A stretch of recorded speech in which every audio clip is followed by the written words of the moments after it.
nagkaroon na po tayo ng we just formed the 6th task group this morning. Yes, thank you. Nagkaroon na po tayo ng we just formed the 6th task group this morning. Yes, thank you. So klaro po tayo sa vaccination plan ng Tuguegarao. Huwag po kayo mag-alala. Nakahanda po ang Tuguegarao sa vaccination plan natin. Pati yung cold chain and everything, we took that up. Lahat po ng aspects ng vaccination, we took that up. Yes. So, thank you again. Yes. Pwede po magtanong, hello? Yes, Ma'am Teresa Campos po. Yes, Ma'am Len, Mayor. Since sa vaccination, kailan po natin i-conduct yung parang simulation exercise po natin? Kasi sa NCR, yung may LGUs nagsagawa na po ng ganon so that they will know yung flow ng ng mga processes natin hanggang sa matapos po yung pagbabakuna. Magkakaroon po tayo ng simulation exercises. Ang tawag po natin doon is ano yung term natin kaninang umaga? Doon sa simulation. Simulation and rehearsal, sir. Yes, of the preparations and implementing guidelines at least twice per site until vaccination day or V-Day. Yes, so we will conduct 2 simulations per site. Kasi iba-iba po yung configuration niyan. We have the entry, the exit. Marami pong diyan, may mga diagram po yung CSO tungkol po sa vaccination area. So, kompleto po tayo diyan. How many doses po, Mayor, yung initial na darating sa Tuguegarao? That we do not know. Mauna po yung national. Ang sitwasyon po natin sa Tuguegarao, kasi nakapag-priority po tayo dito, sobra na nabili ng Baguio ni Mayor Benji Magalong. Nagpadala na po kami ng sulat. Doon tayo yung nasa first priority nila kasi sobra po yung nabili nila sa AstraZeneca. So yun ang unang priority na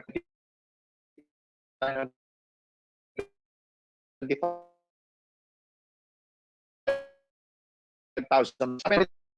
And kung tingnan po ninyo, isa po yung Tuguegarao, yung personnel ng Tuguegarao City People's General Hospital sa pinakaunang mabigyan po ng bakuna sa buong Pilipinas.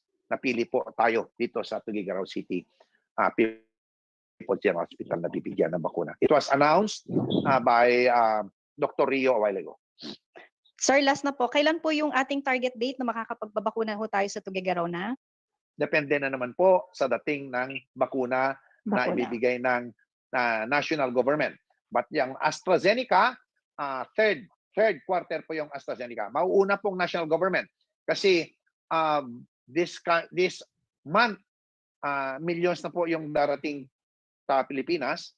Hopefully, ayun po yung announcement nila, and then it will be distributed first to our frontliners. Okay, salamat po Mayor Ma'am Len. Okay Thank po. you. Yun nga po, no, added information. Although we are entertaining questions po, sa Complan din po natin, meron din po tayong separate press briefing po in the near future. Ito pong February regarding po sa vaccination. Pero Ma'am Vivian, may katanungan po kayo? Yes.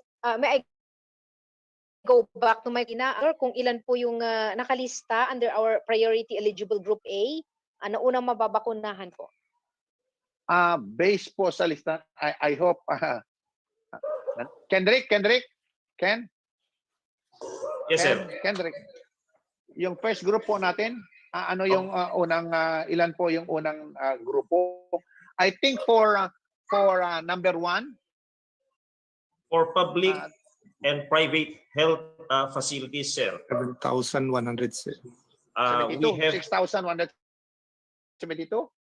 and then for number 1, for number 2. For number 1. Okay, sir. For indigent senior citizen, 6,223. For remaining senior citizen, 15,025. And then for uniformed personnel, 1,039, sir. Yun po yung under category letter A. Yun yung unang mabibigyan ng bakuna.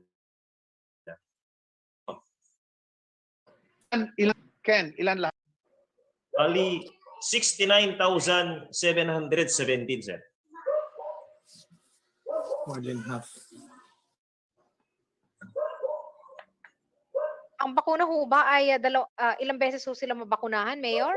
Isa lang or dalawang beses? 2 doses. Ay, 2 doses. Thank you po. Sige po, I'll reserve my questions sa Presscon ni Ma'am Lenny. Thank Hello, you. Ma'am Len. My other questions. Yes po, yes po. Yes. Hello. Yes. Yes, sir. Sige po, go ahead. Mayor, dun sa registration dun sa bakuna, online din po ba o face-to-face or per barangay? Meron ding online. Meron din po plat online. Meron din actually is by barangay. Pero meron. Thank you, Mayor. Yes. Hello po. Hello po, Mayor. Mandatory po ba ito or doon sa may gusto lang po? Doon lang so may gusto po. Kaya nga meron kayong forms na bibigay sa inyo. Pag pinilapan nyo yung form, yun yung consent nyo. Kung ayaw po ninyo, pipirma po kayo ng waiver. Wala pong pilitan yan. Wala pong pilitan. Thank you po. Pero para matapos po natin ang pandemya, tayo'y magpabakuna. Mayor? Yes. Yes po. Doon po sa nababanggit kanina natin na area, meron na po ba tayong nakikitang area kung saan po ilalagay para po sa vaccination? And ano po yung mga kino-consider po natin para dito, Mayor? Meron na po tayong mga vaccination centers. May pinpointed po na ng CSO yung vaccination centers po natin. Either school or barangay gym and or barangay school or schools.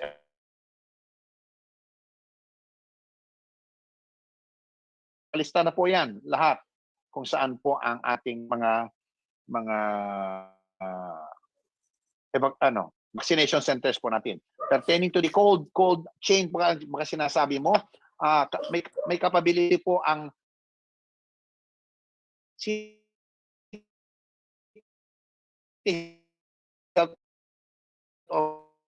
office natin facility. Dr. James? Yes, sir. We have 2 big refrigerators in our cold room, no? And we also have our additional or standby refrigerators for our cold dogs, no? Kasi po, ma'am, ang napag-usapan na rin natin ito with the mayor na we will only deliver the vaccines on the day of the vaccination para ho sigurado ho tayo dun sa and he also assured us that he will buy additional or he will provide additional refrigerators, no, just in case na may magbabag down sa refrigerators natin doon barangay health stations natin at saka sa main health center natin. Magkakaroon talaga tayo ng press briefing for this once matapos na po lahat yung plano po natin. And then we will call for a press briefing once finalized na po lahat at nasubmit na po natin sa DOH at saka sa DILG. Ito lang yung bird's eye view po ng mangyayari sa pag-vaccine po natin, pagdating po ng mga vaccines dito sa Pilipinas. That your city, as of today, we have a vaccination plan. And we will perfect that through rehearsals and simulations later on. Makikita po namin yung mga problema in the course of our exercise. Nagkaroon na po tayo ng we just formed the 6th task group. Nagkaroon po tayo ng we just formed the 6th task group this morning.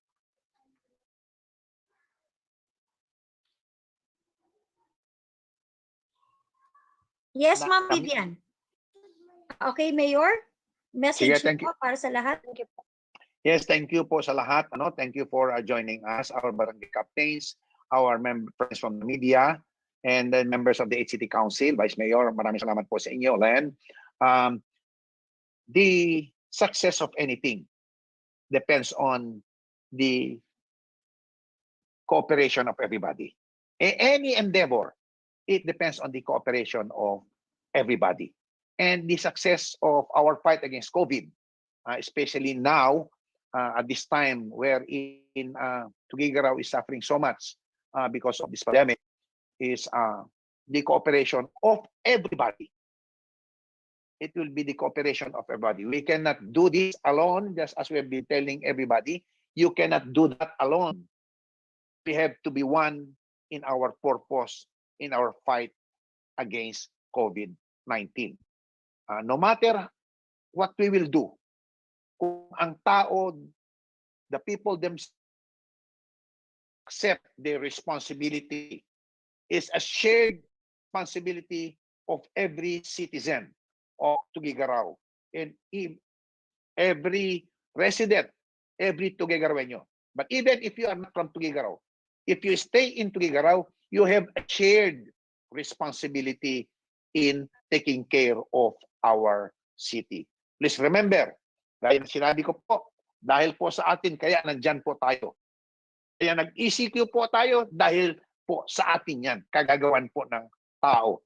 Nasa atin po kung gusto po nating babalik na naman sa ECQ or luluwag po yung buhay natin sa siyudad ng Tuguegarao. Nagkaroon na po tayo ng, we just formed the 6th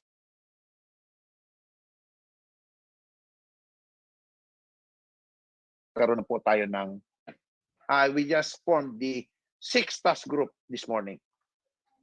Yes, thank you.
A special mention to the youngest member of the 8th City Council who is joining us, of course, President Totoy Perez. He is with us. Thank you, sir, for joining us.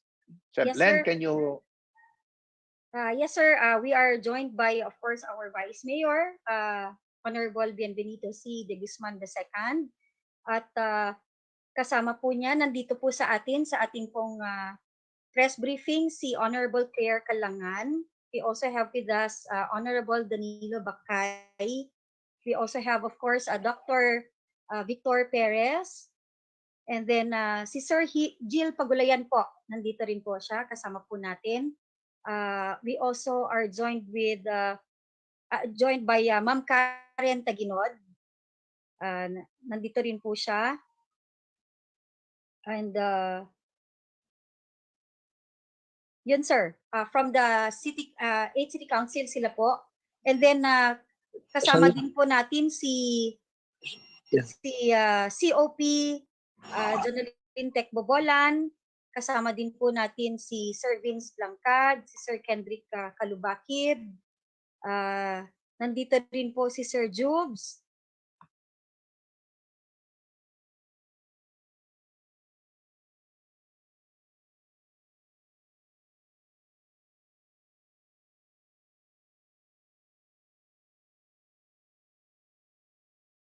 and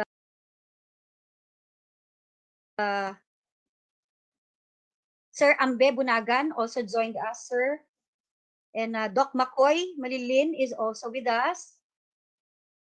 May mga iba po kasing hindi pa nag-rename ng kanilang mga gadgets. But Ma'am Karina Gawani also is here already. Then our friends from the and Punong Barangays po. And yun nga po, Mayor, we are live on Facebook din po. Thank you, Len. Gentlemen and ladies, we had a grueling interrogation and exchange of ideas a while ago at the regional IATF. It was a hard climb for all of us. And I think alam naman po ninyo kung ano yung rason why we had a hard climb defending our position in the city pertaining to our recommendation because last night we wrote a letter to the governor because tonight at 12 o'clock midnight mag-expire na po yung 5 days extension natin sa ECQ. And if we will just leave it that way, automatically we will go back to MGCQ, but with much problems that I am almost sure the members of the regional IATF will raise some protest as regards that if we will go back to MGCQ. And we propose to the governor that Tuguegarao will have a transition from calibrated transition from ECQ to GCQ. We will no longer pass through MECQ but to GCQ. And just as I've said a while ago, mga kapatid ko and friends from the media, napakahirap po nung pag-justify. Why? Because po napakataas pa po ng COVID, ng active cases po natin sa Tuguegarao, 267. 267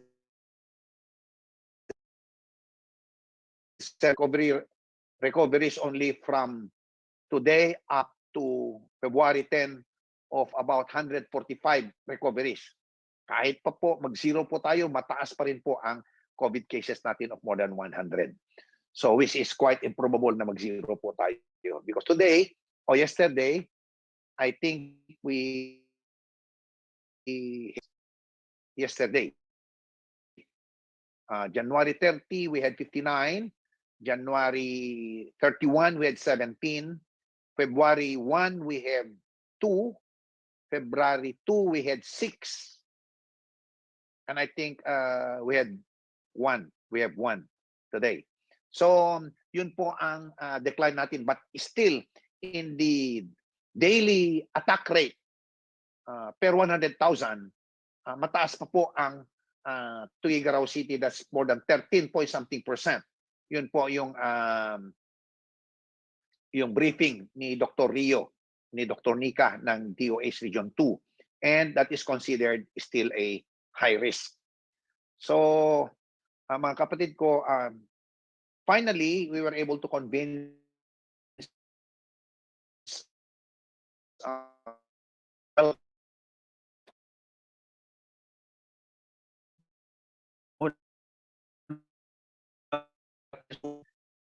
sinabi po niya because we explained yung hirap po ng tao sa for 15 days ECQ. So kaya nga pumayag the regional IATF na mag-GCQ po ang Tuguegarao City for 7 days or up to midnight of February 10.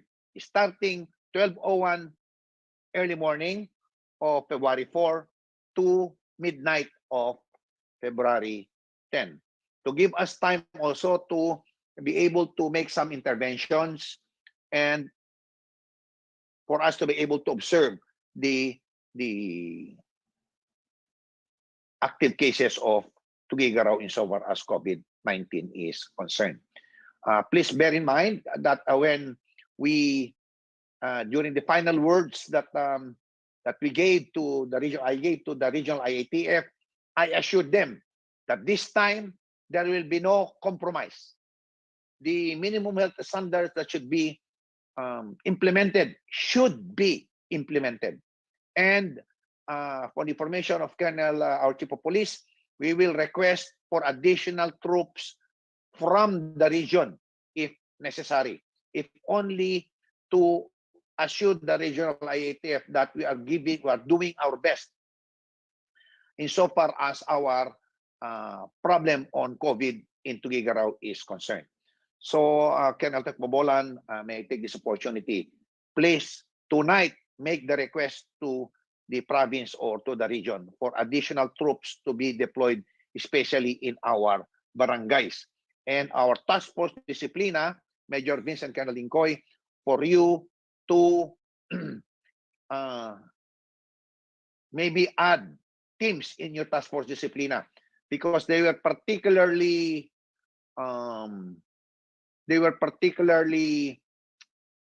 apprehensive sa mga gatherings ng mga tao. Still, hindi po tumitigil ang gatherings ng mga tao at hindi po namin nababantayan lahat. It's really quite improbable for us to be able to secure every nook and corner of the city. That's why we have to activate our neighborhood watch, our task force disciplina, and additional troops from the Cagayan Provincial Command or the Regional Command.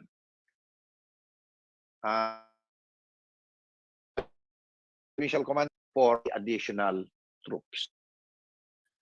So we have, we will go to the, we requested the 8 City Council for the enactment of ordinances that will amend the ordinances that were approved or that were issued in our 15 days implementation of ECQ protocols in the city. So these are the highlights of the new protocols under GCQ. First, we requested for, we will have a curfew from 10 to 4. And then one major change is we will allow the use of public transport at 20%, not capacity, 20% the number. So for our we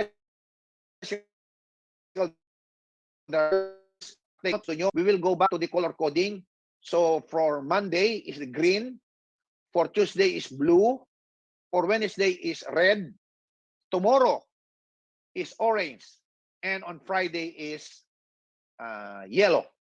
And for Saturday is 1, 2, 3, 4, 5, and Sunday is 6, 7, 8, 9, 0. So mga kapatid ko, yun po yung mga basic changes na inapprove po ng Regional IATF. Lahat po ng details po ng mga protocols ilalabas po ng CIO sa executive order po na ginawa po natin. We started with that executive order with those protocols 2 days ago pa, 3 days ago kay Attorney Net. Sleepless nights for Attorney Net and Jubes maybe, and of course Kendrick. Sleepless nights po nila na gumawa dyan sa mga protocols po natin. Kahit gabing-gabi na po, tinatawagan po si Net, Attorney Net, para po matapos po lahat yung mga Net Siriban, para matapos po yung mga protocols na inilatag po namin. Inalatag po natin in consultation with the members of the 8 City Council sa GCQ quarantine po natin dito sa Tuguegarao. Magpasalamat po ko sa Regional IATF and to the Governor because the Governor endorsed immediately our recommendation and the regional IATF finally concurred with our recommendation and the approval of the good governor. So maraming salamat po sa inyo lahat. We are now ready for questions. Mayor, Yes, Vice Mayor. Mayor. I think nakalimutan mo po yung backriding, Mayor, na itakal. For sure, maraming magtatanong dyan. No, yes, that's why I am open for Marami pong protocols na alam ko yung tatanong nila. But for the backriding, we will allow backriding. Ikaw, parang tanong mo na rin yun po, Vice Mayor. For sure, yan ang inaabangan ng lahat. Especially, we all know kung gaano kahirap po ngayon ng buhay. Siyempre, yung mga pumapasok and everything po, Mayor. Yes, sa backriding po, we allowed backriding for members of the same household muna. For members of the same household. And you get the appropriate certification from your barangay captains. Also, in the regional IATF, it was tackled kung pwedeng maghatid sundo yung private tricycles. We allowed that. Alam ng regional IATF po yan. Na we allowed private tricycles. Kasi kung we will allow the tricycles na hindi na pwedeng bumiyahe, na magbiyahe at gagawin ng private yung kanila, mawawalan po ng hanap buhay yung mga tsansang maghanap buhay yung mga 20% po natin. Kaya only private vehicles, tricycles ang pwedeng maghatid at magsundo ng mga tao sa kanilang mga pagtatrabuhan. Kasi yun lang po naman ang tinanong na regional IATF po sa akin. Yes, we are ready for questions. Mayor, clarification. Yes, Councilor Danny. Anong diferensya ng private doon sa franchise? Yung wala pong franchise yung private vehicles eh. Ilagay na lang ng private yung naka-franchise. Yun, huhulihin po yun. Because unfair. Yes, I will clarify that to our policemen, our law enforcers. Huhulihin po yun. Kasi po, unfair doon sa 20% na pinagbigyan po na lumabas. Kung mamaya-maya, lahat po ng tricycles maglalagay ng private, wala rin pong wala po ring visa yung 20% na mag-tricycle. So yun po yung natin. Uhulihin po yun. Thank you, Mayor. Thank you. Thank you, sir. Yes, Mayor, members. yes. Yes, sir. Yes, ma'am. Yes po, Sino po si Dina po ng Radyo Pilipinas, Mayor. Dina, yes. Hindi kasi nakikita yung picture mo. Oo nga, sorry. Yes po, Mayor, magiging suspended na rin po ba yung COVID Shield Control Pass with ito, GCQ na tayo? Hindi po. We will still implement the COVID Shield Control Pass, but with a slight modification. Kasi nga, ito po yung sinabi ko rin sa Regional IATF kanina, with a slight modification, yung COVID Shield Control Pass natin, yung mga government employees, yung frontliners, yung healthcare workers, you are allowed to use your government ID or your office ID to transact business anywhere in the city during the allowed hours. Before the curfew. Pwede mong pagpupunta ka sa Robinson, pwede mong gamitin na yung ID mo, hindi na po kailangan kumuha ng COVID Shield Control Pass from Monday to Friday only. On Saturday and Sunday, lahat po kailangan kumuha ng COVID Shield Control Pass. The reason being, we have to manage still the number of people going out. Yun po ang gusto ng regional IATF because we still have a high risk on the daily attack rate for Tuguegarao City, which is 13.6 something per 100,000 daily attack rate.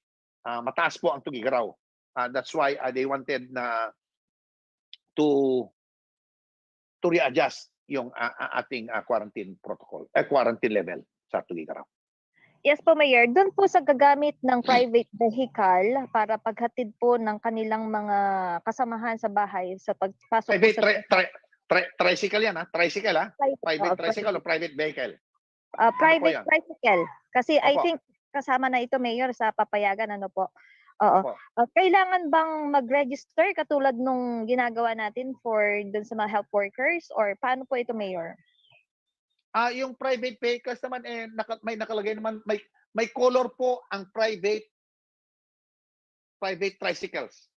Please correct me if I'm wrong, I think the color should be white, yung private tricycles. At may markang private. Yun po yung private tricycles. They will be allowed because of the lack of public transport, kasi 20% lang po. They will be allowed para magsundo at saka maghatid ng household nila para sa magtrabaho. Mayor, suggestion. Yes, sir. Pwede naman nilang i-register sa TRU yung private vehicles nila para walang confusion. I think all private vehicles are registered. I really am not very sure, ano? But I think sa tricycle ang sinasabi ko, Mayor. yes, tricycle. Private tricycle, not for pasada. Yes. They should register. So this time I think yes, para for control and for management, yes, for us to be able to manage it properly, we will now require all private vehicles to register. Okay? Mayor, Yes, tsaka Ben. kuha ko sila ng certificate din sa barangay. Kaya kasi pwede naman sabihin lang nila na kunwari lang ihahatid yung pala nagpapasada na sila, Mayor. Ewan ko kung paano. Baka mamaya sabihin kasi na ihahatid niya kasama sa bahay, yung pala nagpapasada na rin po yan. Kasi naging may mga ganyan cases na rin po na for private sila, ginagawa na nilang nagpapasada sila. So unfair na naman po sa ating mga franchisee holder na they are paying sa kanilang franchise, and then here comes the private tricycles na sila po yung nabibigyan ng na maglabas-pasok po ng mga pasahero po, Mayor. Yes, nangyari po yan nung una. Kaya nga we have a very sad experience for that. But talagang huhulihin talaga kung mahuli, huhulihin talaga. But tama po kayo, we will require them to get the appropriate certification from the corresponding certification from the barangay captain that they belong to the same household. Parang yung backriding po. Thank you. Check and balance po. Thank you.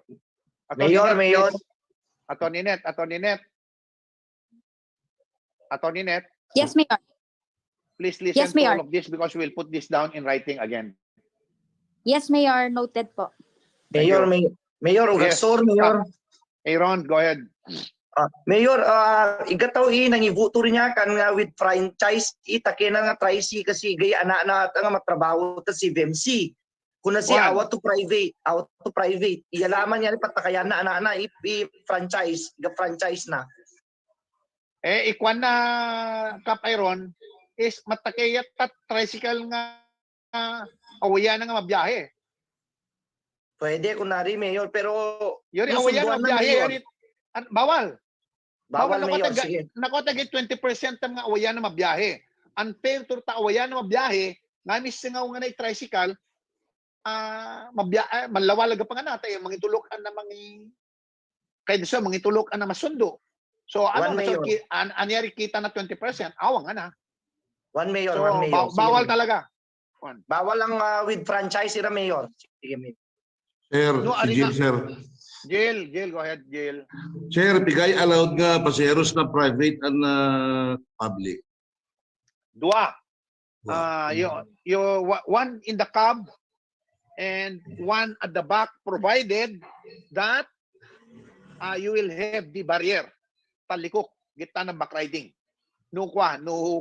Dari backriding, auto barrier na if you belong to the same household, pero dati-rati, ay gagre barrier. So we will require a barrier at the back of the driver. Thank you, sir. Thank you. Thank you. Sir, may mga questions din po tayo sa Facebook Live. Go ahead. Mostly, sir, ang tinatanong nila, may liquor ban po daw ba sa GCQ? Yes, liquor ban ang GCQ for 7 days. Okay, so liquor ban po ang GCQ for 7 days. Yun po, hindi po natin kagagawan na naman po yan. Hindi po kagagawan ni Mayor Soriano, ni Vice Mayor Benbeno, City Council. National IATF protocol po yan. Basta GCQ, liquor ban. Pasensya na po. Mayor, meron pa isa dito. Ano daw po mga establishments ang pwede lang daw pong mag-operate? Mga pansiteria daw po ba open na? Yes, pwede po mag-open ang pansiteria. Capacity is net, what is the capacity of our pansitérias and dine-in? 50% of the seating capacity, Mayor. 50% of the seating capacity. Religious gatherings, 30% of the seating capacity. Religious gatherings. Social gatherings, bawal. Still bawal ang social gathering. Mass gatherings, bawal pa rin mo. Pinagbawal po natin. So religious lang at saka dine-in at 50%. Mga kapatid ko, ang karamihan po ng observation ng members ng Regional IATF kanina is yung problema sa pansin. Hindi po nagpapatupad ng minimum health standards sa pansiteria. This time po, wala pong compromise, we will close the pansiteria. Pagpasensyaan po ninyo, kailangan gawin po natin yan para sa ganun po, may pakita po natin sa Regional IATF na we are dead serious in Tuguegarao in so far as implementing the COVID-19 protocols or protocols of the National IATF is protocols are concerned. Dahil po sabi po nila, Tuguegarao City, we cannot afford to relax. We have to be real on guard 24/7, especially us. So it moves now on our mga kapatid ko, mga barangay captains. We really rely on you so much in the implementation of the minimum health standards. Bukas po, almost lahat po. Pati po barbershop, salon, except po yung massage, wala po yun. Bukas po ang karamihan sa GCQ. But we have to observe the minimum health standards. Mayor, Yes. if I may suggest, Mayor, we have barkers roving to remind people. And may I suggest, Mayor, aside from the barkers, can we have some tarpaulins to remind the people of the penalties and other salient features of the security order? Yes, thank you, Councilor Dan. We already gave that instructions to Len to put up in all our barangay halls and in conspicuous places or public places yung penalties po for violations. Kasi po ang akala ng iba, mura lang. Napakamahal po ng penalty natin.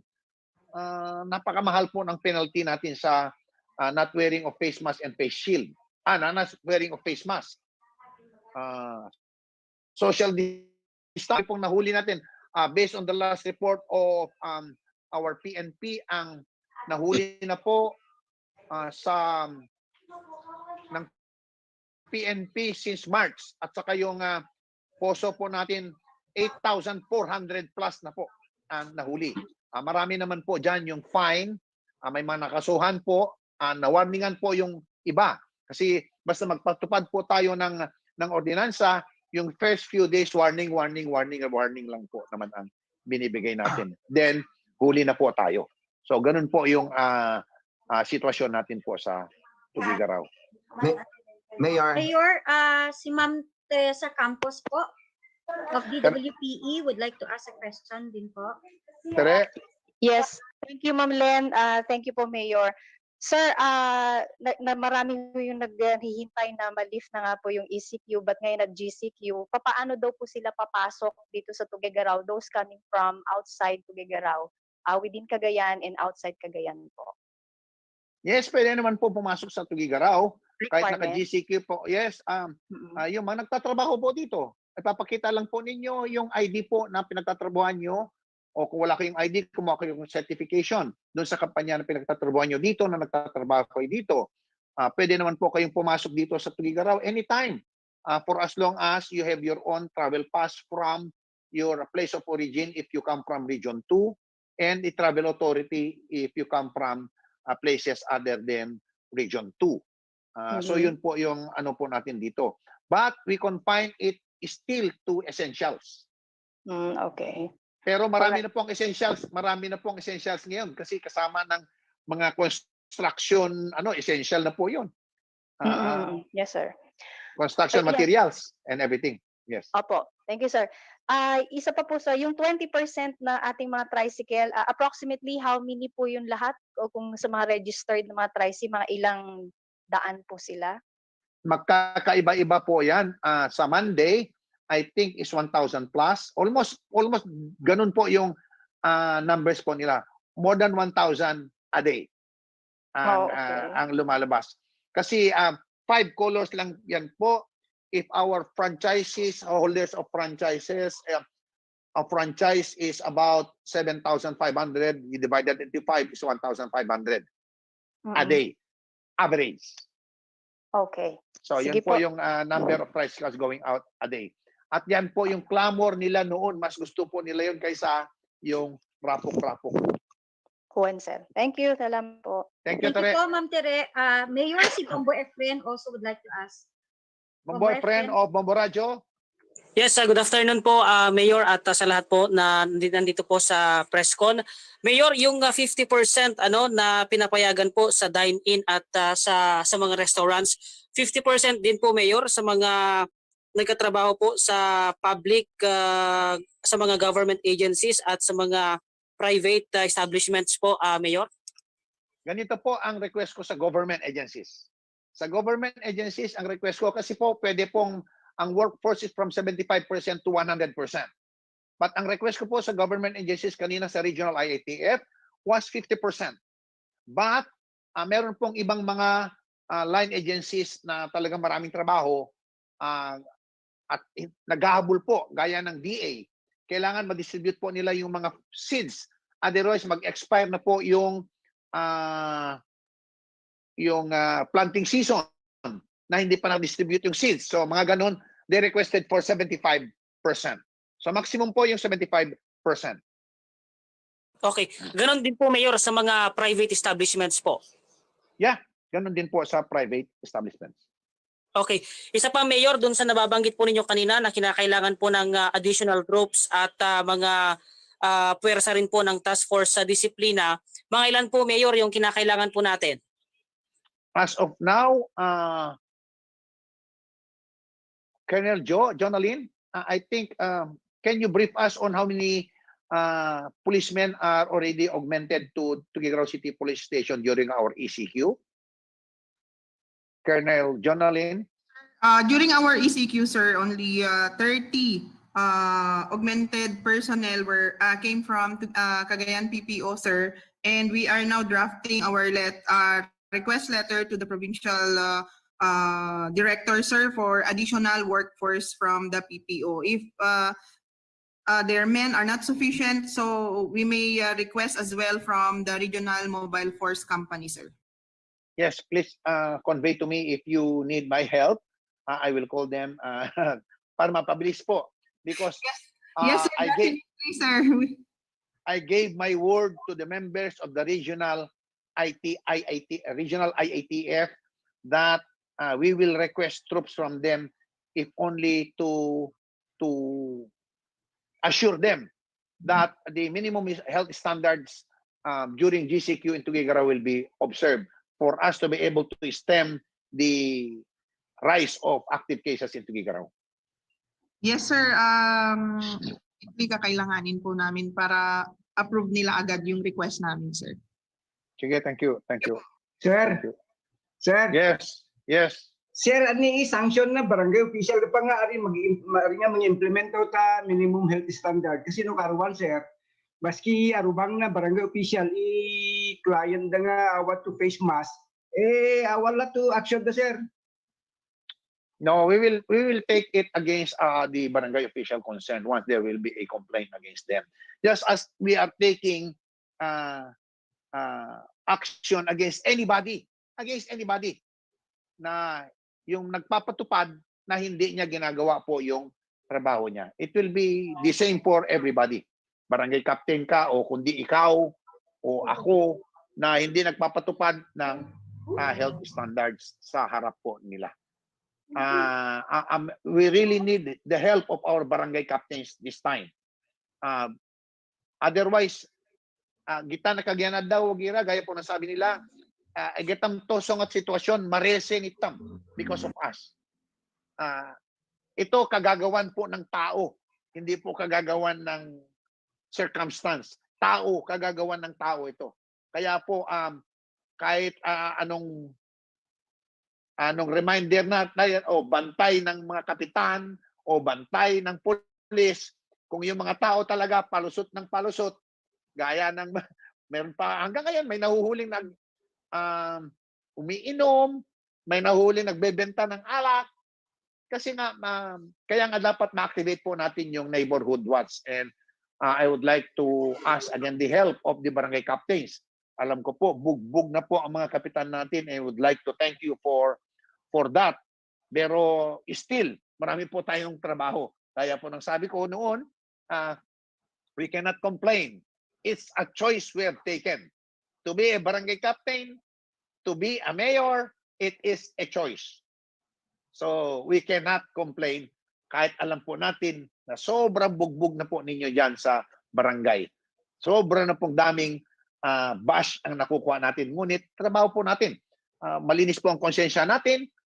Ginagawa natin ang trabaho natin insofar as we are concerned, tama yung ginagawa natin, then we do it.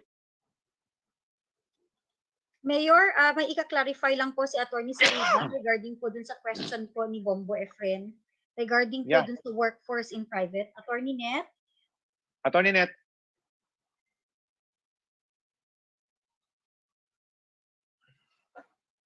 Jeff, lagyan mo ito, please. Attorney Net, nandito pa po ba kayo?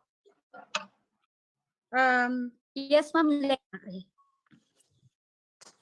Yes, Mayor, just to clarify, the follow-up question po of Bombo Efren a while ago as to the workforce required sa mga private establishments po natin. For the information of everybody, we have adopted DTI Memorandum Circular number 20-57 as an integral part of our executive order. So as part of our GCQ protocols po, magdidepende po kung saang category po ang inyong private establishment as to the required workforce po involved. Like if you're under category 1, then under GCQ, you can have that 75 to 100% workforce capacity, Mayor. And then if you belong to category 2, 3, and 4, yes po, 2, 3, and 4, then may mga assigned workforce capacity po each establishment, Mayor. So we will also post the DTI Circular number 20-57 po for the information po of everybody po. Thank you, Attorney Net. But Attorney Net, gawin mo na lang po, gawin mo na lang kung ano 'yun. Huwag mo nang i-post yung buong memorandum circular ng DTI. Yung category 1, ano ba yung mga establishments na 'yon? Category 2, ito. Category 3, ito. Category 4, not allowed. Yes, Mayor. Yes, Mayor. Noted po. Close ang category 4. So, yes. So, ganun po ang gawin natin. Para hindi ma-confuse. Yes, Ben. Mayor Ugak. Sige, papuluan na si Kapitan. Okay, go. Go, Kap. Mayor, yari 18 and below to Andre senior citizen allowed naman lawan. Dira pag ano ani kwada Mayor, tapi ang mutam. 18 below hindi po allowed. 18 below below 18 hindi. Below 18 hindi po pwede. Up to 65 po ang senior citizens. Okay, Mayor. Thank you, Mayor. Thank you. Pero hindi lang basta labas makita naman niyo pag lumabas kayo yung essential ang kailangan. Mayor. Yes, Vice Mayor. Baka ma-consider lang, Mayor. We all know na pinagbabawal po. Hindi na pinagbabawal. Actually, ang schedule natin ng talipapa ngayon is from Friday to Thursday lang. How about po kaya kung under... Monday to Thursday. Monday to Thursday. How about po kung i-consider natin na pa rin natin sila hanggang Sunday na lang din, ang hanggang GCQ lang po, Mayor, for the reason na we all know na mababawasan po ang ating transportation at saka gusto natin bawasan po yung movement ng mga tao. So kaysa pupunta po sila sa ating pong satellite market po, so parang mabawasan lang yung movement mo na total 7 days lang naman ito. So ilang days lang naman din pong isasakripisyo para nang sa ganun po ay hindi nalalabas ng malalayo yung mga tao sa kanilang area, Mayor. Kung pwede lang na ma-reconsider yun, Mayor. Pag-uusapan natin mamaya, Ben, after this. And then we will pause it. We will pause it. Sir, madami pa pong naka-line up na friends from the media na magtatanong. May we now call on Sir Villamor Visaya, sir? Bill of Yes, PDI. Yes, magandang gabi po, Mayor. Magandang gabi. Bumabata ka talaga, Bill. Yes, magandang gabi. Oo nga po, Mayor. Last Zoom briefing, inabanggit niyo, Mayor, na inyong paimbestigahan at ipapacheck yung mga nawawalang mga old COVID control pass ng mga barangays. Dahil more or less, ayon sa inyong information, last month ay 60% or more yung mga nawawala. Meron na bang update dito at kung merong mga kakasuhan ng mga barangay officials and other personalities? Bill, ang ginawa po namin dyan is tinignan po namin kung saan po mga barangays na wala. Maraming wala. We gave them one more chance. This time, yung last na binigay po namin, we will start from there. Wala po kaming kakasuhan, wala pong we will not go after them, but yung second na binigay na po namin, that we will make them accountable. Marami pong nahuli na ng mga fake na na COVID shield pass po natin dito, particularly yung residents. Pati travel pass, meron pong fake na mga nahuli si Colonel Tecbobolan. So, ganun po yung nangyayari. Maraming fake. Parang sa China ngayon, maraming fake na vaccine. Okay. Salamat po, Mayor. Thank you, Yes, Sir Bill. Bill. Ingat po kayo. Next po is from the Northern Forum po. Sir Josh. Yes, Josh. Tanong ko lang, Mayor, ibabalik natin yung zonal containment natin sa LGU-Tuguegarao since visit po tayo. Yes, as a matter of fact, meron na silang in-approve kanina na zonal containment sa Caritan. 3 apartments po yon, yung zonal containment. At Engineer Kendrick, please take note, and Colonel Dingkoy, kasi kayo naman yung tagapagtupad sa zonal containment. So yung mga tao dyan, no ingress and no ingress except frontliners and healthcare workers, and of course SWD and Choleng o CDRMO, yung food packs na bibigay po natin doon sa mga naka-lockdown from February 2 to February 15. Marami na po tayong tonight, my assurance to the regional IATF that Colonel Kendrick and Engineer Kendrick and the others involved in zonal containments, they will not sleep tonight and finish their work as to the zonal containments granular containments that we will take in the different barangays, so that we can pass it on to the regional IATF tomorrow for their approval. Yes, Mayor. Ask ko na lang din, Mayor, since recently, pwede namin malaman kung kamusta na po ang kalagayan ng ating Mayor dito sa city. Yeah, nandito yung Mayor po ninyo. I am on the 13th day. I had, hopefully, palabasin na po ako bukas kasi 14th day ko po bukas. I think, kung tustusin po ninyo, 14th day ko ngayon, bukas 15th day ko. Hopefully, makalabas na po ako. And then I was asked to go on quarantine for about 3 to 4 days. Magkaibang kwarto kami ng misis ko. And then, good to go na po ako by Monday siguro. You're good to go already, sir. Your PCR test is coming, but your rapid test actually, Mayor, is it now shows that you have developed antibodies for long-term protection. Thank you, Dr. James. Mayor, sir, sandali lang po, yung media po muna. Opo. Yung magtatanong na po si Ma'am Vivian ng Radyo Pilipinas. Viv, Radio Pilipinas. Good evening Yes, po. good evening, Mayor, good evening to all. Mayor, just to complete our story, ano ho ba kasi ang gusto ng RIATF for Tuguegarao that sabi ninyo nahirapan ho kayo mag-defend sa GCQ natin? Hindi naman po yung gusto ng regional IATF. But nung i-present ni Dr. Rio, magpantay ang present situation ng Tuguegarao na mataas po yung daily attack rate natin at 13-point-something%. Tayo is mag-fall sana tayo sa MECQ. Mag-fall tayo ng MECQ. But taking into consideration, they took into consideration yung pagbaba ng kaso natin, but they want more days sana to observe kung talagang pababa po tayo. Kasi talagang pababa naman po tayo from 59 in January 30, it went down to 17 in January 31. It went further down by 2 in February 1. And then it went up a little at 6, I think, in February 2.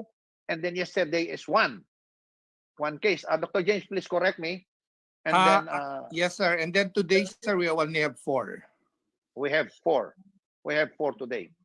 Alright. So yung pababa po yung daily attack rate po natin. Hopefully, it will remain that way up to February 10. That's why I assured the regional IATF this time in our law enforcement, Colonel Tecbobolan and Major Vince, it will be no compromise.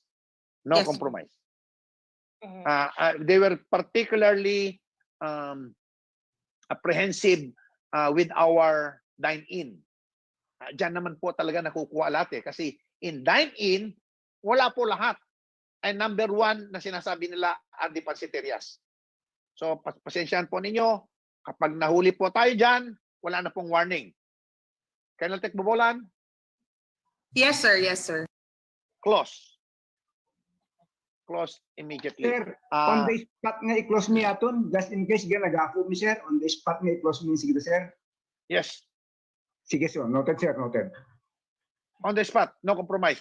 But because that is the assurance I gave the regional IATF. That is the assurance I gave to regional IATF. We will only clarify in a while. Pag-usapan namin na Vice Mayor at saka HCT Council kung ilang araw na i-close yan. I think meron ng provision about that. Yes. Noted, Another, Yes, another Viv. lang po. Yes. Yes, Viv. Mayor and Dr. James, nabanggit ho kasi ninyo that by February 4, meron tayong maraming mga recoveries ngayong araw hanggang bukas. Yun ho ba'y nasunod? I think 148 yung binanggit ho ninyo last time. And do we also expect other recoveries po hanggang sa pagtatapos po ng GCQ natin, Mayor at Doc po? Dr. James, you want to answer that? Yes, Ma'am Vivian, no.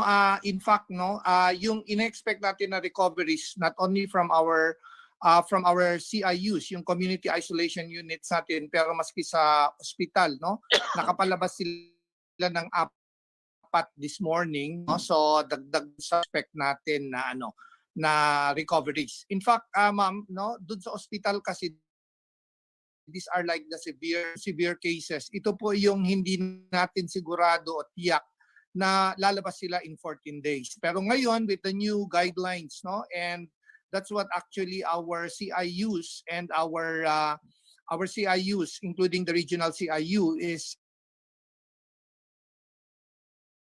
we can already declare them recovered, no, if on the 10th day they have symptoms. So yun po yung pinakabago in terms of the guidelines, and I think we will sit down with Dr. Marcos that we can actually do that for Tuguegarao to speed up on recovery. Of course, notwithstanding natin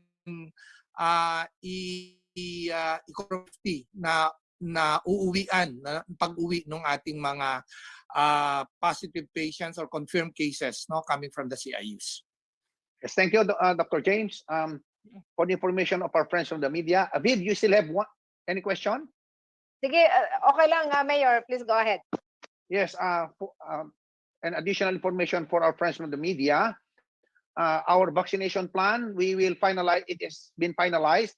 We will transform it into a final book, and then we will bookbind it tomorrow and submit it to the DOH and the DILG as required. So your city will finally have its vaccination plan, and you can ask questions as to what that is all about. Yes, follow up on that, Mayor, ilan ho ba yung bilang ng mga priority, nakalista sa priority list na mabibigyan ho ng bakuna? Kapag Mayor, Mayor, yes, if I yes, may, yes.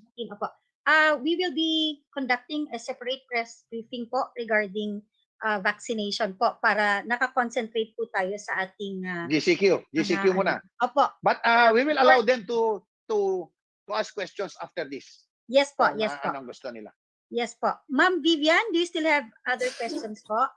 Do we have additional do we have a colatilia in our GCQ, Mayor?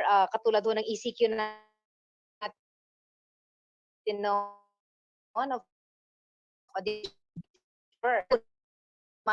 Naman isang po yun.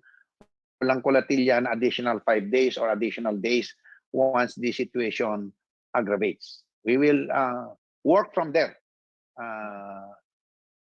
Play it by ear kung paano po tayo after 7 days. I hope and pray that we will really bring down already. Nagplato na po tayo. I hope na nagplato na po tayo. And Dr. James, maybe we can move to the second generation in our contact tracing. Yes, sir. May question din po si Sir Rodel Ordillos. Sir Rodel? Yeah, yung pagkarabi, Mayor, kumusta ka, Mayor? Sa pinanalain ka kuman.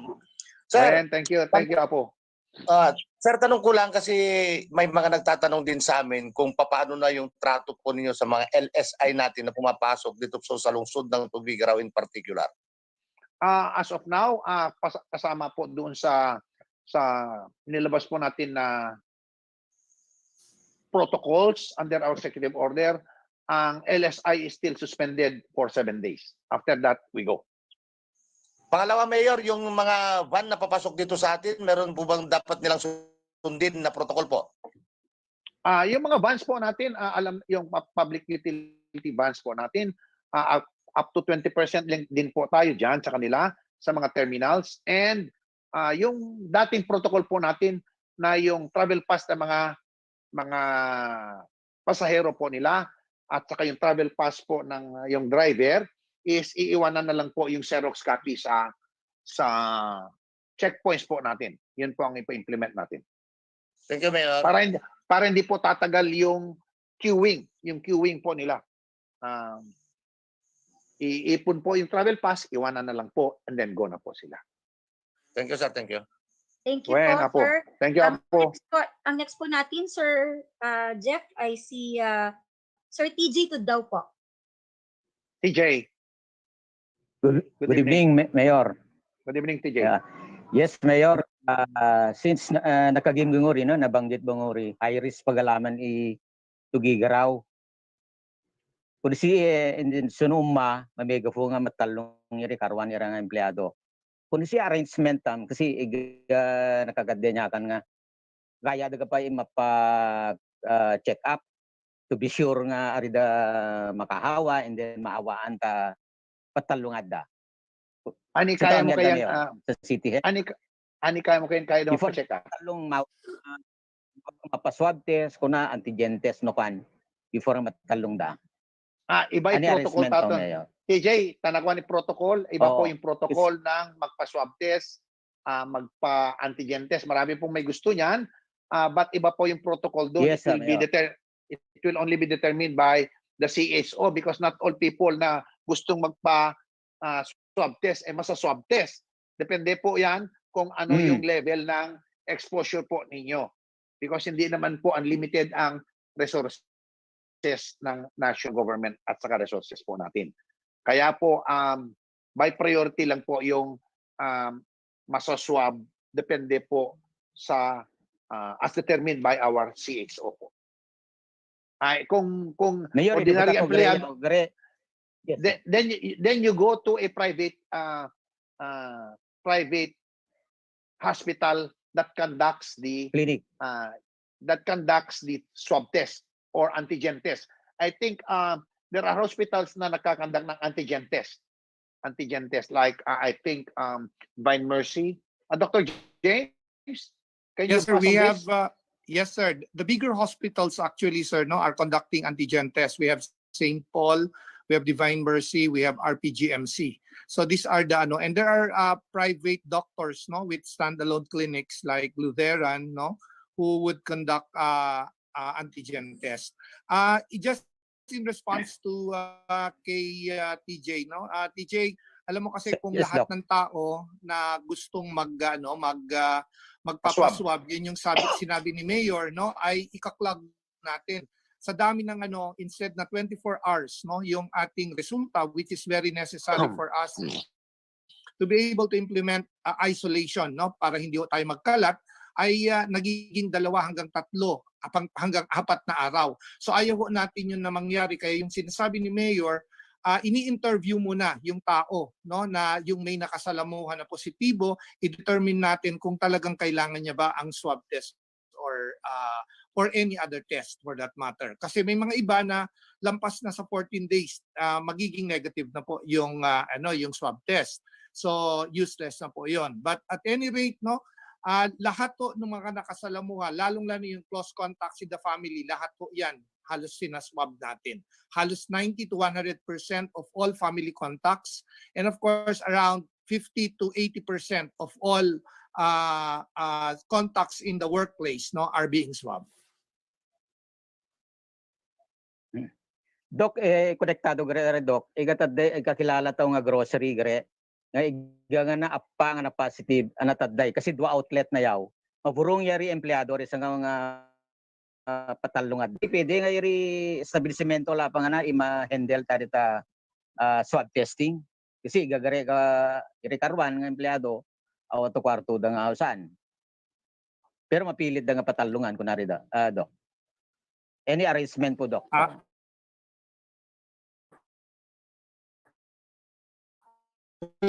Do the antigen, no? So, ang libre ho sa atin is the PCR, which we determine kung talaga kung kailangan, no, based on the exposure, at saka yung rapid antibody test, no, to determine lalong-lalo na yung mga post-infection, at saka lalong-lalo na po yung mga LSIs na galing sa Manila na hindi naman sila symptomatic. So yun po yung pwede lang nating gawing libre.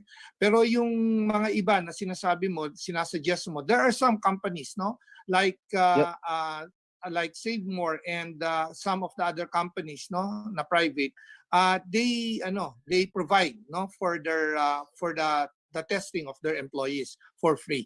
I really don't know doon sa mga iba, no, if they can do that, then that would be the best for their employees. Perfect. Yes.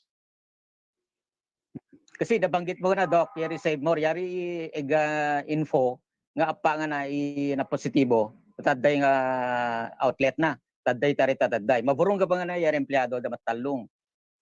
So yari establishmento nga na paggasto tarita swab testing da, Doc. Actually, sir, yung mga nagpositibo doon, no, na-contact trace namin yung mga kanilang contacts in the home and in the workplace. So, libre ho yan, sir. Pag meron kayong contact sa isang positive individual and the CHO determines or will determine whether significant yung exposure nyo, then libre ho yan. Yung mga iba kasi, sir, well, hindi naman nila nakasalamuha. So wala hong basis po, sir, na kailangan nila ang magte-testing. So pero ito yung tatawag nating medyo whimsical na po yung kagustuhan lang ng empleyado. Yung takot ho ay hindi dapat natin paigtingin dito, no, para lang magpa-swab. So kailangan medyo titignan natin, no, may valid yung pagkakagastusan natin as far as the swab is concerned, because we all know, no, that the swab test, no, as far as PCR is concerned, is 3,800, and of course an antigen test will cost no less than 1,500. That's a big amount of money for a useless examination sa tao na hindi nangangailangan. Thank you, Doc. Thank you, Mayor. Thank you po, Sir Thank you, thank TJ.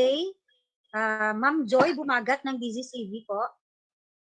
Yes, good evening Mayor at sa atin pong lahat. Katanungan ko lang po, kamustahin po natin yung kalagayan po ng ating mga quarantine facilities sa ngayon at yun pong mga naka-home quarantine pa kung meron pa po. Joy, are you referring to quarantine facilities or community Isolation. isolation units? Dr. McCoy, are you in? Dr. Marcos? Yes, sir. Yes, sir. Please brief us on the present situation of our quarantine isolation units. Yes, sir. Actually, sir, yung container vans natin from the DPWH, sir, na-turn over na kanina, and then just give me 3 days para maging functional na yon kasi may gagawin kami. And we will be having 5 isolation units na totaling for 154 beds na yon, sir. As of now, ang admitted patients natin is 99, sir. So, ang magiging total natin, sir, is 154 beds na pag nagbukas na rin tayo ng container van. So, at present, 99 patients ang nasa 4 isolation units natin. And we have rooms available pa, sir, for the 4 na isolation units natin, sir. So, Dr. James and Dr. Marcos, we expect you to be able to transfer some of the 72 on home quarantine tomorrow, so that pwede na nating lagyan talaga yung mga available na beds natin sa isolation units natin. Yes, sir. Sir, since nag-ECU tayo, ang ginagamit na namin na protocol is the 10 days since swabbing, and without symptoms for at least 3 days. We've been using the VOH protocol na 10 days lang. Kaya medyo mabilis na rin ang recoveries natin ngayon, sir. Before kasi ang ginagamit natin is the PhilHealth, which is 14 days. Requirement na PhilHealth yun. So ngayon, 10 days na lang, kaya malaki ang recoveries natin. Automatic po, lahat ng dini-discharge namin ngayon is recovered na, considered as recovered na po yun sa 10 days, sa 11th day na po. Yes, Dr. Magoy, but you might have a problem as to your collection from PhilHealth. Sir, since it's surge naman, and we've been talking naman na hanggang surge, sir, 10 days muna yung protocol lang ng DOH. Later, sir, pag kaunti na patient natin, baka balik na rin tayo sa 14 days, sir. Sige, okay, I'm good. I'm okay with that. Sir, Okay. meron pa po. Sige po. Meron pa pong katanungan, ma'am.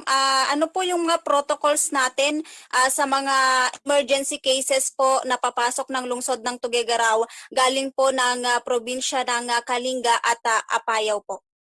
Sa atin po dito, sa ating protocols, basta emergency, wala pong kailangan ng papeles. Go. Kahit anong sasakyan mo, aeroplano o kahit ano, basta emergency, go po yan. Go po yan. Wala pong kailangan ng papeles. Okay po, thank you po. Thank you, Ma'am Joy. Mayor, meron tayong question regarding LSIs daw po. Tumatanggap na po daw ulit tayo ng LSIs. Nandun sa protocol po natin, suspended pa rin po ang LSI for 7 days. 7 days lang po naman. And then, ibalik na po natin yung LSI natin. Ipabiyahe na rin po natin yung ating mga sasakyan later on. And then babawi po tayo sa kanila. Okay po. So, very clear po, within GCQ, bawal pa po muna ang LSI. Another question po from Sir Mark Zeron of PIA. Paano raw po ang mga ROF na may quarantine may other quarantine procedures pa daw po ba kung naka-vaccine na daw po sila sa country of origin nila, Mayor? That, Dr. James, please answer.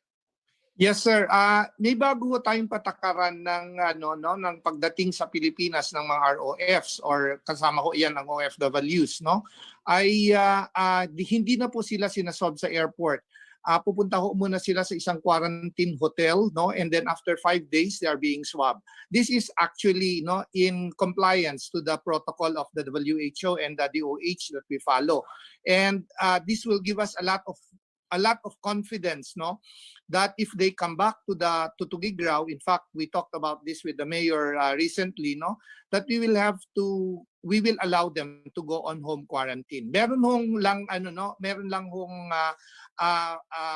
patakaran dito or nasusundin. Una, nag-swab sila on the 5th day. Kailangan ho na makukuha nila yung swab results nila with the quarantine certificate.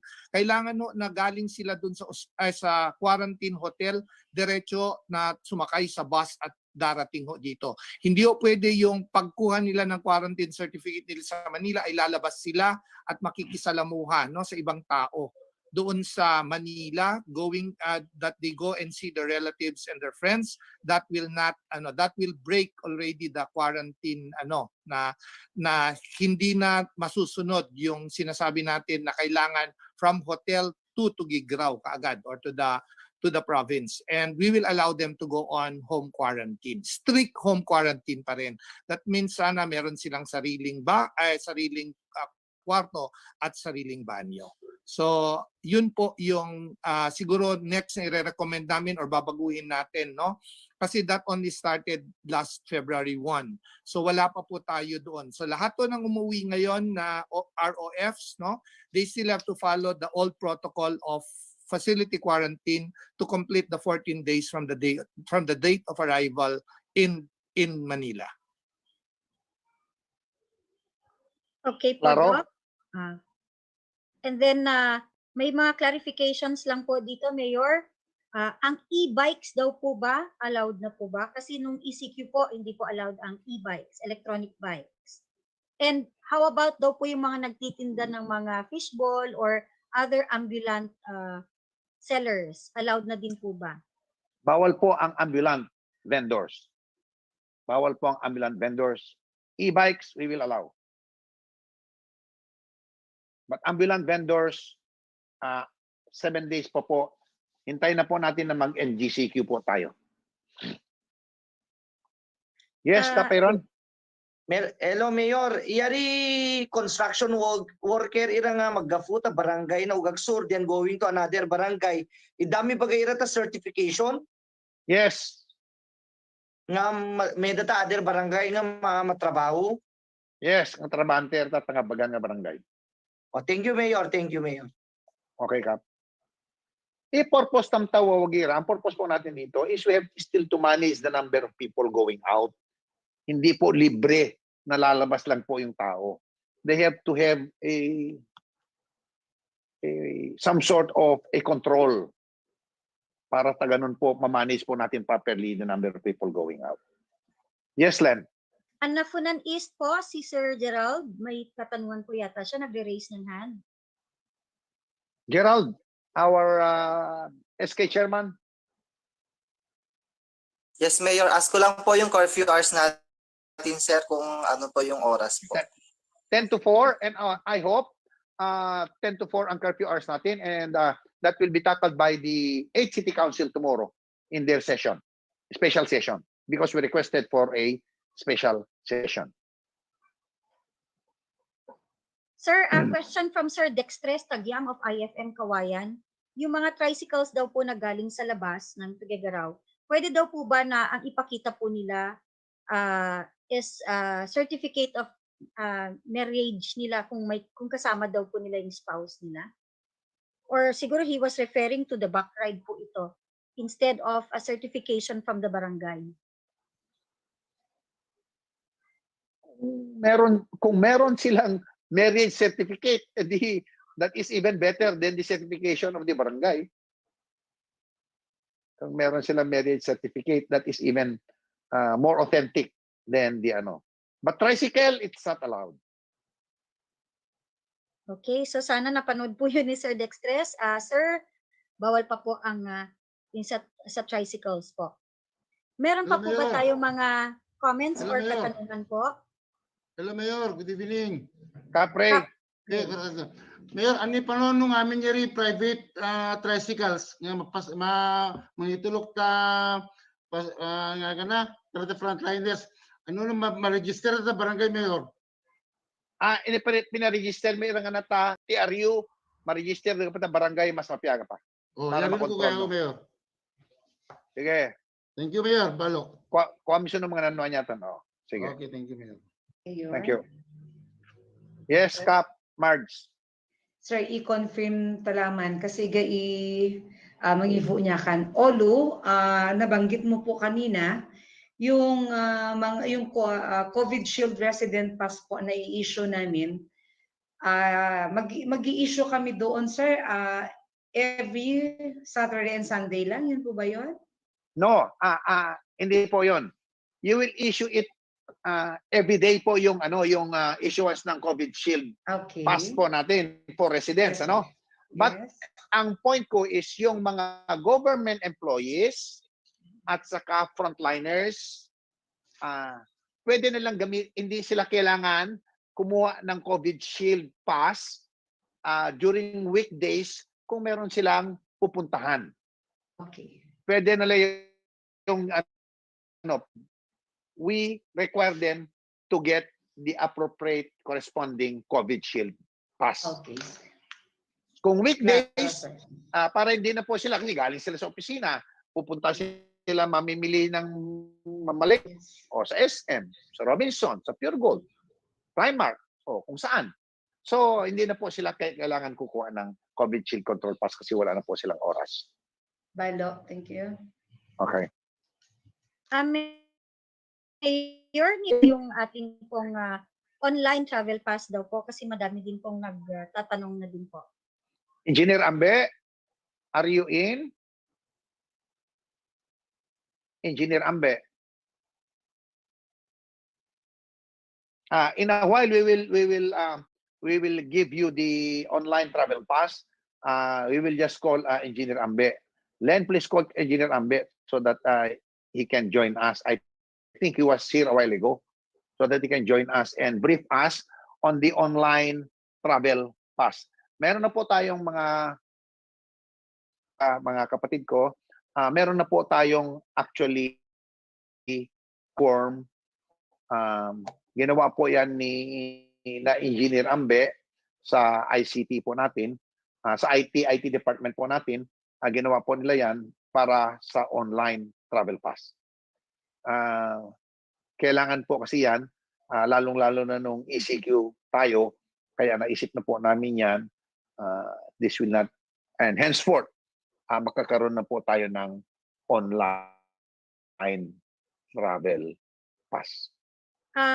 Mayor, since busy po yung number ni Sir Ambe, nandito naman din po sa forum natin si Sir Jubes. Sila po yung gumawa ng procedure po, sir. He can explain. Sir Jubes.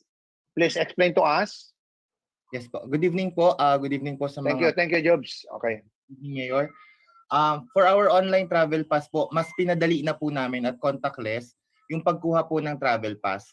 So yung mga meron pong Android phones or may mga smartphones, pwede nyo na pong kunin yung travel pass ninyo or mag-apply ng travel pass sa comfort po ng mga bahay ninyo. Ang kailangan nyo lamang pong gawin ay kumuha ng inyong health declaration form sa barangay and yung barangay certification po ninyo na i-issue po ng inyong mga barangay officials. Then after po nun, i-upload po siya sa ating Google Docs. I-post po ng City Information Office yung link po kung saan po kayo mag-a-apply. Ang advice lang po namin, sana makapag-apply po kayo 3 days travel. Lahat po ng information, ilalagay nyo na po dun sa online form natin, including your valid ID po. Then ang travel pass po natin ay i-email na lang po namin sa inyong email address na isasubmit rin po ninyo dun sa form. Iti-text po namin kayo pag available na po yung travel pass ninyo.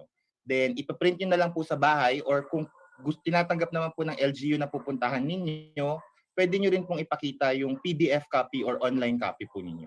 Mas mabilis na po siya.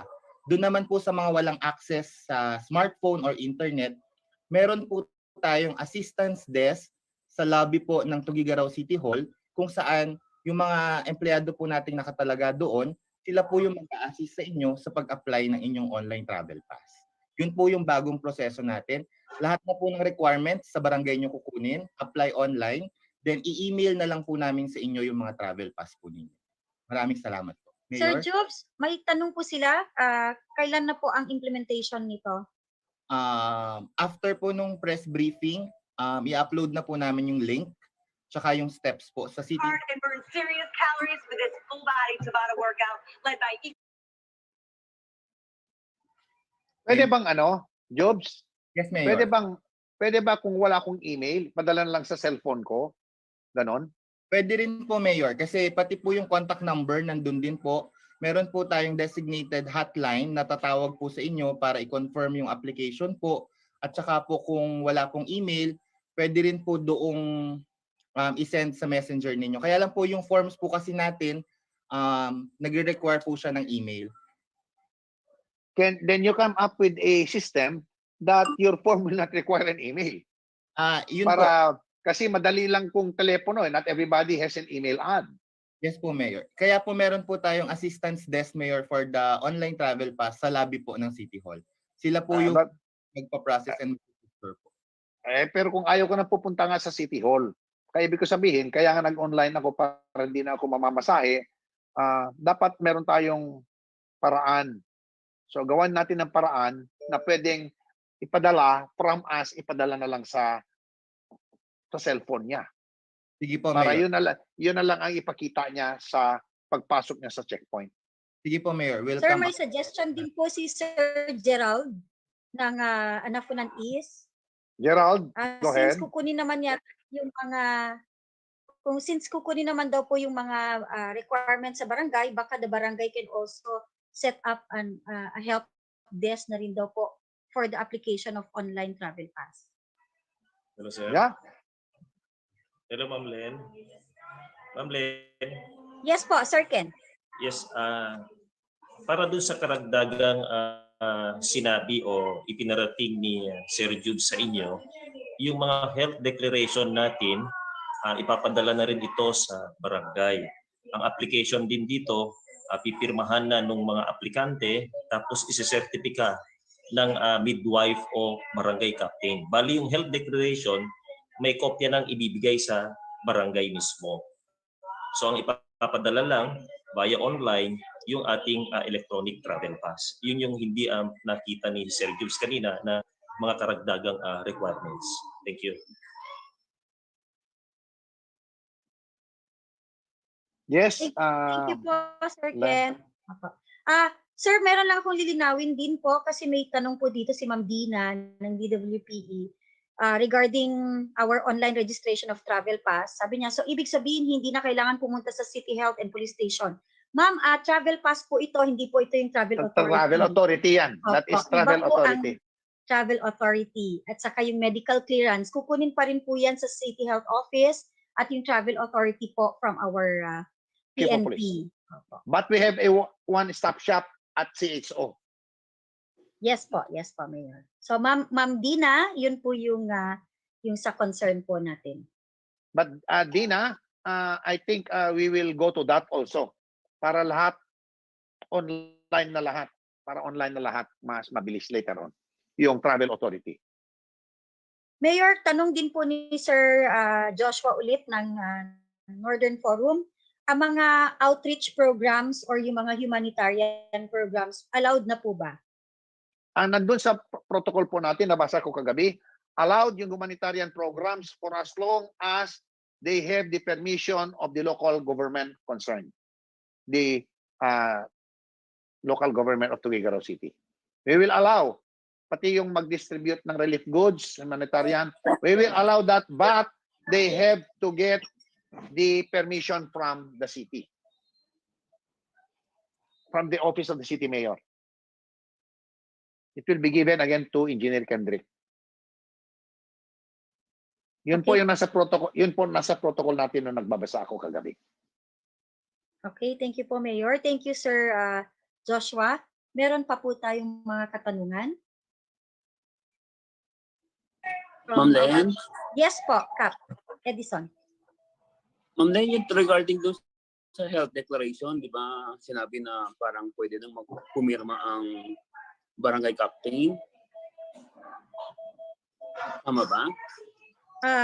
Yung sabi po ni Sir Kendrick, pwedeng isertipika daw po ng midwife. Paano kung, Sir Kendrick, paano kung wala pa-clarify kaming po. midwife? Pwedeng sagutin ko na rin, sir. Yes, yes, please. Okay, sir. May mga barangay kasi tayo na walang midwife. So ang napag-usapan namin noon, doon sa mga barangay na walang midwife, ang magbibigay ng health declaration, yung pinakamalapit na opisina ng City Health Office. Kasi may mga barangays dito sa poblasyon area, sir, na wala silang midwife. So, kukunin nila yung kanilang health declaration doon sa opisina ni Dr. James. Kasi nandun yung mga nakatagalang midwife na para sana sa mga poblasyon barangays. Thank you. So yung mga sentro of barangays, especially walang midwife, sa City Health Office pa rin? Yes, ka. Okay, okay. Thank you, thank you. So, Len, we will allow, I think, at 15 minutes for our vaccination plan. We'll start with our dissemination now. Mayor, last. Yes, Ben, Mayor, go ahead. may tanong dito, yung kulong-kulong pwede ng pang-service ng maghatid ng yun mag-service po, no? Hindi. Para pagkain lang yung kulong-kulong eh. Oo nga po, yun nga po.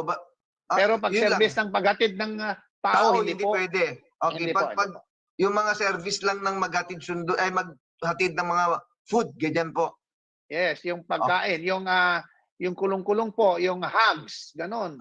Ginagamit na pamalengke po yung kulong-kulong o magdala ng mga gulay sa palengke. Kasi bukas naman po ang palengke natin.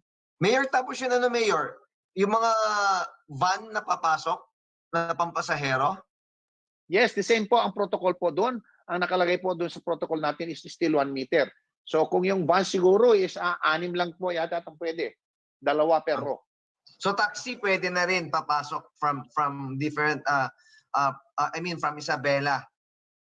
Yes po, pwede po ang okay. Sige po. So gentlemen Mayor, and ladies, yes. Oo. Kung meron na pong datos, mga ilang mga itong zones yung ila-lockdown. I mean, under containment strategy. Gagawin po namin mamayang gabi. Hopefully tomorrow we'll be able to forward that to the regional IATF. Kendrick, Dinkoy, please do not sleep tonight and you finish your work so that first hour or before lunch we'll be able to forward it. And Attorney Net, papasubo ka na naman po Attorney Net yan because of the protocols and of course the executive order that we will issue pertaining to the zonal containment. So marami na naman pong trabaho. Let us finish that tonight and we submit that before lunch to the regional IATF or before 5 o'clock to the regional IATF tomorrow. Ma'am Len, Mayor. Yes. Yeri umeta misa, Mayor. 3%. TJ, 30%. Yes, 30%. Yes. 30% So allowed po na Mayor. Yes po, religious gatherings. Religious gatherings 30% po ng capacity po natin. So we go to the vaccination plan. Initial ito na yung opening salvo natin sa trabaho ni Len sa ating task group isa on na lang po communication. sir para malinaw po. Yung electric gambling like bingo, allowed daw po ba? Amusement po 'yon, bawal po. Amusement.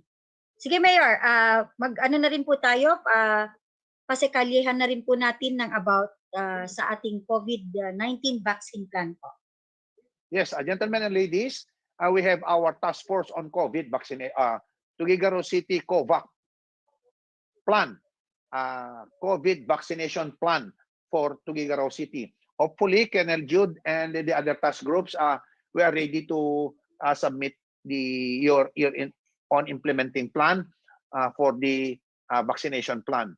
So we have the task force, and I will head the task force, and we have 5 task groups under the task force. First is the task group on Complan. Task group on communication, headed by Ms. Len. Sila po yung gumagawa ng Complan, dissemination, and everything. Makapal po itong vaccination plan ng Tuguegarao. And then we have the task group on site. The task group on site will be headed by Colonel Jude and our punong barangays. Yung on site is kung saan po natin ilalagay yung vaccination centers natin. Vaccination centers natin. And then the task group on registration, which is headed by Colonel Andy Bakay.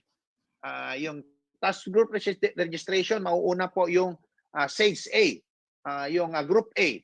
Yung Group A po natin, ang nakalagay doon is frontliners, health workers, and then indigent senior citizens. Yun ang yung number 2. Ang number 3 is remaining indigent, remaining senior citizens. And then the number 4 is remaining indigent members of the population. And the number 5 is uniformed personnel with families. Yun po sa Group A. May Group B po tayo. Yung Group B po natin, nandyan po nakalagay doon yung teachers and everything. And then yung Group C, yung remaining members of the population. So mauna po ang registration natin sa Group A. Hopefully we'll be able to start our registration ASAP and finish the registration of Group A by February, end of February. So, and then after the task group registration is we have the task group on vaccination proper headed by CHO. We have there Dr. Jokari Chua, because nandun po sa chief implementer po natin lahat dito is Dr. James. Ako po yung overall task force. And then yung last po is task group on security headed by Major Vince. Nandyan po, gagawa po ng parking plan, gagawa po ng traffic plan, dyan po sa lahat ng sites kung saan po yung vaccination centers po natin. So in a nutshell, yun po yung vaccination plan ng Tuguegarao. Ngunit makapal po yan kasi in detail po yung paglagay po natin dyan. Yes. Sir, rejoinder. Yes, yun. We also have the task force on oversight, which is directly under the office of the Vice Mayor, headed by Kagawad Karina Agawani. Yes. We have the 6th pa lang, task group. Task group on oversight. That is that sees to it that all the protocols and the guidelines pertaining to our vaccination plan is implemented. And they assess the activity every day or every activity. They assess every activity and then they discuss, pass it on to us for yung gaps and yung mga lessons learned, and then to be implemented during the next vaccination activity. Tama yun. We just formed the 6th task group this morning. Yes, thank you. So klaro po tayo sa vaccination plan ng Tuguegarao. Huwag po kayong alala, nakahanda po ang Tuguegarao sa vaccination plan natin. Pati yung cold chain and everything, we took that up. Lahat po ng aspects ng vaccination, we took that up. Yes. So, thank you again. Yes. Pwede po magtanong, hello? Yes, Ma'am Teresa Campos po. Yes, Ma'am Len, Mayor. Since sa vaccination, kailan po natin i-conduct yung parang simulation exercise po natin? Kasi sa NCR, yung may LGUs nagsagawa na po ng ganon so that they will know yung flow ng ng mga processes natin hanggang sa matapos po yung pagbabakuna. Magkakaroon po tayo ng simulation exercises. Ang tawag po natin doon is ano yung term natin kaninang umaga doon sa simulation? Simulation and rehearsal, sir. Yes, of the teams of the preparations involved. And implementing guidelines at least twice per site until vaccination day or V-Day. Yes, so we will conduct 2 simulations per site. Kasi iba-iba po yung configuration yan. We have the entry, the exit, Marami pong ano diyan, may mga diagram po yung CSO tungkol po sa vaccination area. So, kompleto po tayo diyan. How many doses po, Mayor, yung initial na darating sa Tuguegarao? That we do not know. Depende sa national. Mauna po yung national. Ang sitwasyon po natin sa Tuguegarao, kasi nakapag-priority po tayo na sobra na nabili ng Baguio ni Mayor Benji Magalong. Nagpadala na po kami ng sulat. Doon tayo yung nasa first priority nila kasi sobra po yung nabili nila sa AstraZeneca. So yun ang unang priority. Nag-priority tayo ng 25,000 doses plus the government, I think, will po ninyo, isa po yung Tuguegarao, yung personnel ng Tuguegarao City People's General Hospital sa pinakaunang mabigyan po ng bakuna sa buong Pilipinas. Napili po tayo dito sa Tuguegarao City People's General Hospital na bibigyan ng bakuna. It was announced by Dr. Rio a while ago. Sir, last na po. Kailan po yung ating target date na makakapagbabakuna ho tayo sa Tuguegarao na? Depende na naman po sa dating ng bakuna na ibibigay ng national government. But yung AstraZeneca, third quarter po yung AstraZeneca. Mauuna pong national government this month. Millions na po yung darating sa Pilipinas. Hopefully, ayun po yung announcement nila. And then it will be distributed first to our frontliners. Okay, salamat po, Mayor Ma'am Len. Okay Thank po. you. Yun nga po, no, added information. Although we are entertaining question po, sa Complan din po natin, meron din po tayong separate press briefing po in the near future. Ito pong February regarding po sa vaccination. Pero Ma'am Vivian, may katanungan po kayo? Yes, may I go back to my question kanina, Mayor, kung ilan po yung nakalista under our priority eligible group A, na unang mababakunahan po? Based po sa lista, I hope Ken? Yes, sir. Kendrick, yung first group po natin, ano yung unang, ilan po yung unang grupo? I think for number 1. For public and private health facilities, sir. 7,100, sir. We have 6,172? Yes, sir. And For- then for number 1, for number 2. For number 1. Okay, sir. For indigent senior citizen, 6,223. For remaining senior citizen, 15,025. And then for uniform personnel, 1,039, sir. Yun po yung under category letter A. Yun yung unang mabibigyan ng bakuna. Thank you, ma'am. So ilan lahat yung, Ken, ilan lahat yun? Ali, 69,717, sir. More than half. Ang bakuna ho ba ay ilang beses ho sila mabakunahan, Mayor? Isa lang? Ay, 2 doses. Thank you po. Sige po, I'll reserve my questions sa Presscon ni Ma'am Lenny. Thank Hello, you. Ma'am Len. My other questions. Yes po, yes po. Yes, ma'am. Hello. Yes. Yes sir, sige po, go ahead. Mayor, doon sa registration doon sa bakuna, online din po ba o face-to-face or per barangay? Meron ding online. Meron din po platform for online. Meron din, actually is by barangay. Pero meron tayong platform online. Thank you, Mayor. Yes. Hello po, Mayor. Thank you, Ma'am Len. Yes. Hello po, Mayor. Mandatory po ba ito or doon sa may gusto lang po? Doon lang so may gusto po. Kaya nga meron kayong forms na bibigay sa inyo. Pag pinilapan nyo yung form, yun yung consent nyo. Kung ayaw po ninyo, pipirma po kayo ng waiver. Wala pong pilitan yan. Wala pong pilitan. Thank you po. Pero para matapos po natin ang pandemya, tayo'y magpabakuna. Mayor? Yes.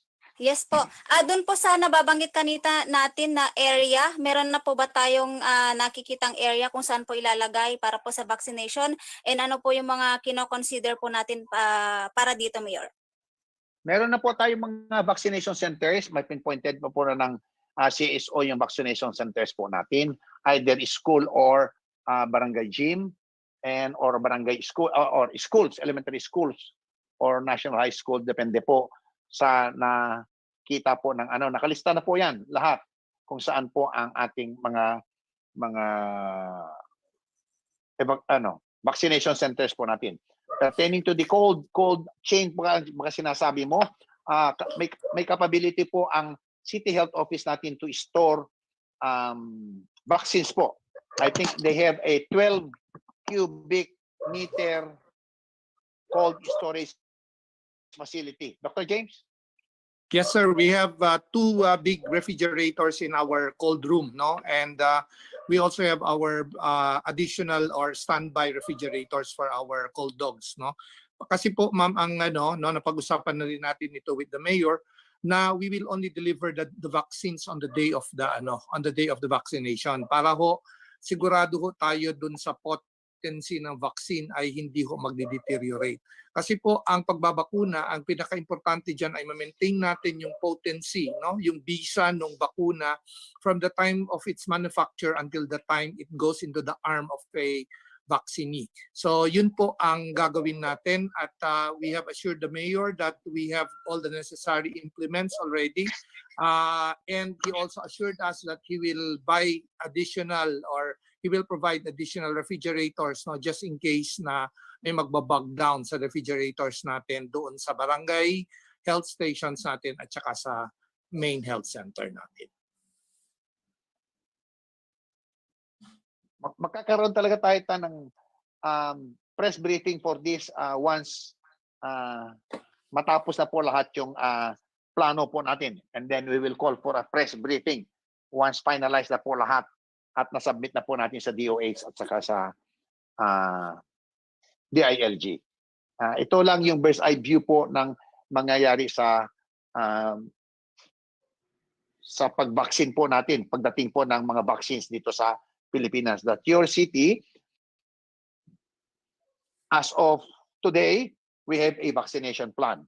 And we will perfect that through rehearsals and simulations later on. Makikita po namin yung mga problema in the course of our exercise. Yes po.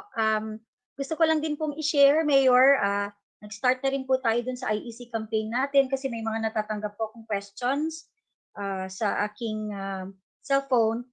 Yung ibang questions po ninyo dito ay masasagot po dun sa pinost po namin na frequently asked questions po on COVID vaccine. Posted na po yan sa ating Facebook page. Katulad ng kung dati ka na daw bang nagkaroon ng COVID, pwede daw bang magpabakuna? Pwede po.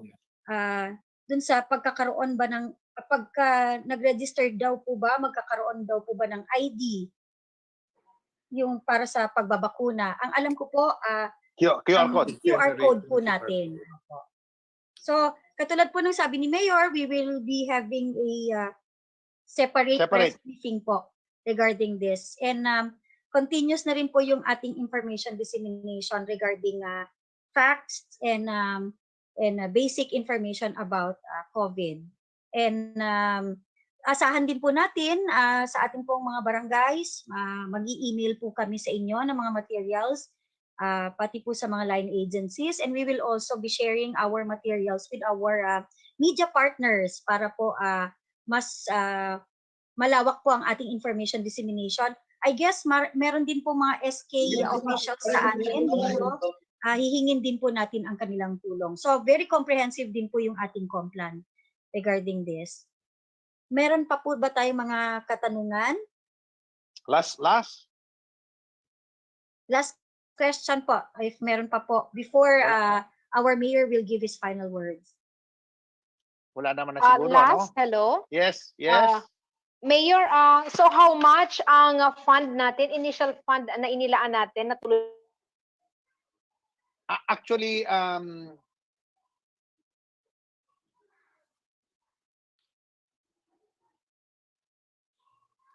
Yes, Na- Ma'am na- Vivian. Viv, Na-mute niyo na-mute po. mo. Yeah, natuloy ho ba yung dating initial na nabanggit ho ninyong fund for our vaccination program, Mayor? At magkano po? Yung unang inalaan po natin na 38 million, hindi po natin na-realize yun because hindi po pinayagan ng BLGF ang mga local governments na maglo-loan for vaccine. So ang ginawa po natin dyan, we will carve from our general fund. That's why we will have our first supplemental this month. We will carve and realign some of our projects to cover yung requirements ng vaccines. And I think we'll be allotting about 25 to 28 million for that for that o mga 30 million para sa ganun may cover po natin yung 25,000 doses na kukunin natin kay Benji Magalong, kay Mayor Benji. Okay, Mayor. Message Sige, thank po para sa lahat. Thank you po. Yes, thank you po sa lahat. Thank you for joining us, our barangay captains, our friends from the media, and then members of the HCT Council, Vice Mayor. Maraming salamat po sa inyo, Len. The success of anything depends on the cooperation of everybody. Any endeavor, it depends on the cooperation of everybody. And the success of our fight against COVID, especially now, at this time wherein Tuguegarao is suffering so much because of this pandemic, is the cooperation of everybody. It will be the cooperation of everybody. We cannot do this alone, just as we have been telling everybody. You cannot do that alone. We have to be one in our purpose, in our fight against COVID-19. No matter what we will do, kung ang tao, the people themselves, will not internalize and accept their responsibility, it's a shared responsibility of every citizen of Tuguegarao and every resident, every Tuguegaroeño. But even if you are not from Tuguegarao, if you stay in Tuguegarao, you have a shared responsibility in taking care of our city. Please remember, gaya na sinabi ko po, dahil po sa atin, kaya nandyan po tayo. Kaya nag-ECQ po tayo, dating yan, kagagawan po ng tao. Nasa atin po kung gusto po nating babalik na naman sa ECQ or luluwag po yung buhay natin sa syudad ng Tuguegarao. Maraming salamat naman po sa inyo, mga kapatid ko, mga friends from the media. Now I stay safe always, and we will do our best. We will do the rest. Maraming salamat. And of course, to our PNP, alam ko, malaking sakripisyo po ninyo, mga barangay captains and barangay officials and SKs, malaki po ang sakripisyo po ninyo. But gaya ng sinabi ko, it is a choice that we have chosen, and we have to give our best. Maraming salamat naman po sa inyo. Diyos may bulu nitong namin. Mabalo, ladies and gentlemen, that is our Honorable Mayor giving his, of course, statement nga po regarding our quarantine status. No matter what